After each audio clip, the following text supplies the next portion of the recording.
A'udzubillahi minasyaitonirrajim.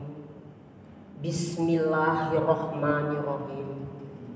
Allahumma shrah li sadri wa yassir li amri wahlul 'uqdatam min lisani yafqahu qawli. Assalamualaikum warahmatullahi wabarakatuh. Hadirin yang berbahagia, izinkan saya dalam kesempatan yang berbahagia ini untuk menyampaikan tausiah saya dengan mengambil tema tugas Nabi Muhammad SAW telah selesai.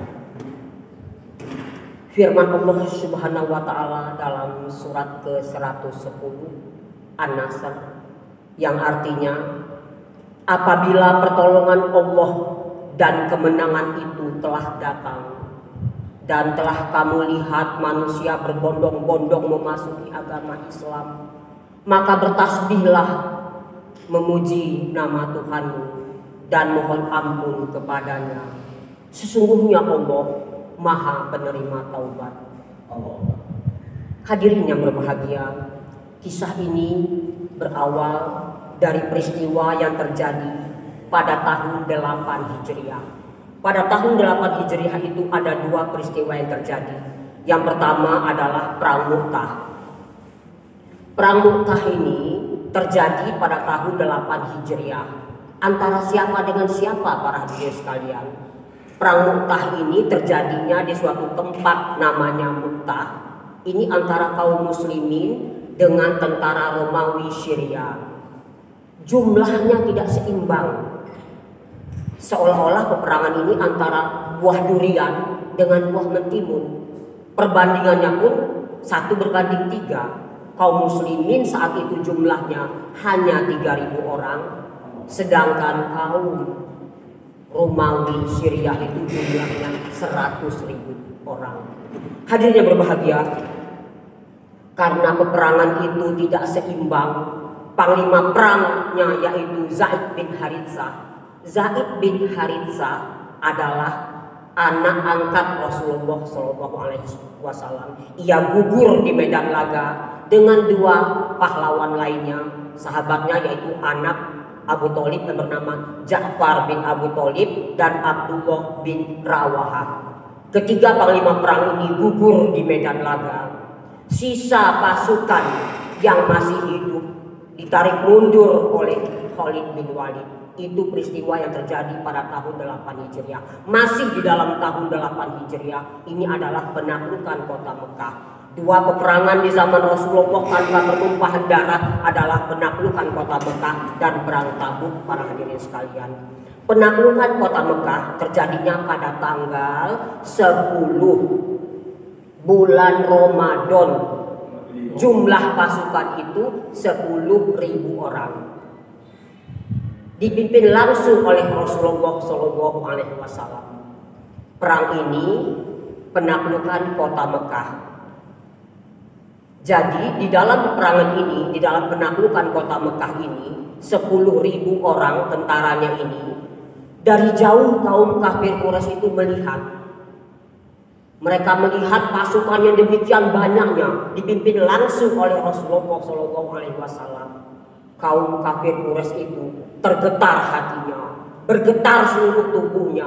Mereka ketakutan, putus asa. Akhirnya pimpinan kabilah Quraisy itu yang bernama Abu Sufyan keluarlah dari kota Mekah itu menemui Rasulullah, menyatakan menyerah kalah dan masuk Islam.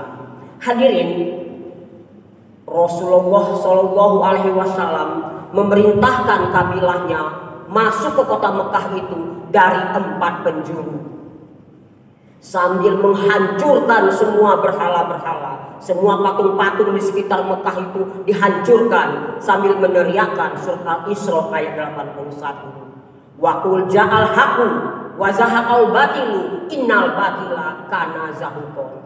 Telah datang kebenaran, telah musnah kehancuran, kebatilan. Sesungguhnya kebatilan itu pasti akan hancur.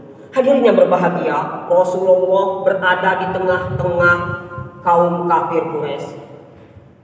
Kaum kafir Quraisy mengelilingi Rasulullah. Mereka yang dulu selalu mengejar-ngejar Rasulullah, menganiaya kaum muslimin, mengintimidasi, mereka berkeliling di sekitar Rasulullah SAW.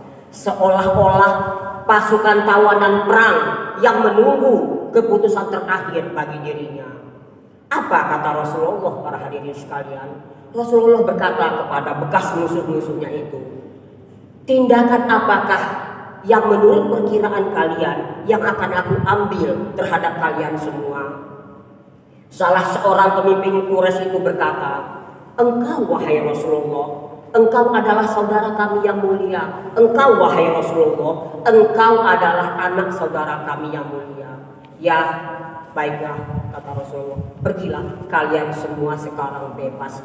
Hadirin yang berbahagia, pada hari yang bersejarah itu padamlah api permusuhan antara kaum kafir Quraisy dan kaum muslimin. Di hari yang bersejarah itu terjadinya pada tahun 8 Hijriah, penaklukan kota Mekah tanpa pertumpahan darah. Kemudian apalagi para hadirin sekalian, terjadi tahun 9 Hijriah itu pun ada dua peristiwa.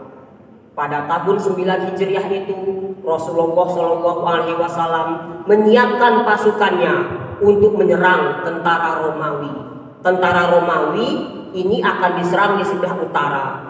Di dalam beberapa peperangan yang dihadapi oleh Rasulullah, dari perang Badar, Uhud dan sebagainya, perang Candak dan sebagainya, yang paling sulit bagi Rasulullah menghimpun pasukan-pasukannya, menghimpun tentara-tentaranya adalah ketika perang Tabuk ini. Perang Tabuk adalah perang terakhir yang diikuti oleh Rasulullah.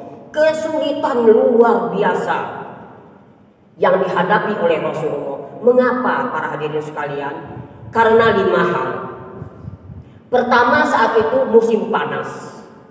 Bagaimana orang disuruh perang dalam musim panas? Yang kedua adalah musim panen. Orang memetik hasil panennya, bagaimana disuruh perang? Yang ketiga adalah medan yang akan ditempuh itu bukanlah dekat, jauh sekali para hadirin sekalian. Medan tempur itu jauh, sangat jauh sekali.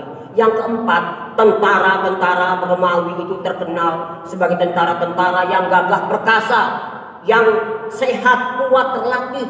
Musuh bukan sembarang musuh. Itulah penyebabnya. Yang kelima para hadirin sekalian, ini yang paling sulit, yaitu adanya orang-orang munafik.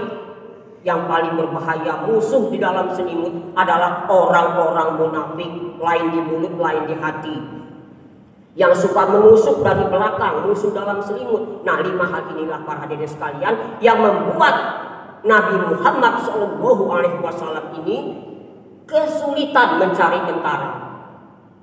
Akhirnya para hadirin sekalian, dengan ridho Allah Subhanahu wa taala, akhirnya Rasulullah pun berhasil menghimpun tentara yang disebut dengan LSK.